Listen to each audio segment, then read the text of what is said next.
Did you have any close calls yourself? Yes, uh, but close doesn't count. There were a couple of times where you can tell by the sound of the bullets, how close it is. I spent a very, very long afternoon low crawling against two dug-in 51 caliber machine guns. The good news for me was when they dug them in,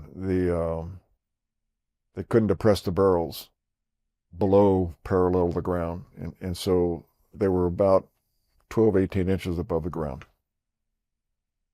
And so we just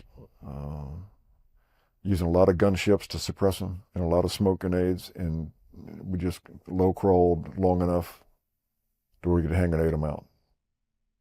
Went in with 90 paratroopers, Vietnamese paratroopers, and I had 6 dead and 30 wounded in one afternoon. That was probably the longest, closest that I've done. Other times things go by and you hear it and you feel it, you sense it, you get down and so on, but that's kind of fleeting. But uh, my first night attack, I was blown off my feet by a mortar, and later that night was wounded by friendly artillery because they had 1-2 wasn't leveled quite right with the bubbles, and it landed inside our perimeter and knocked unconscious down in my foxhole, about 15, 20 minutes. Well, my Vietnamese RTO was with me then, and he knew I was still breathing, and so we talked about it later.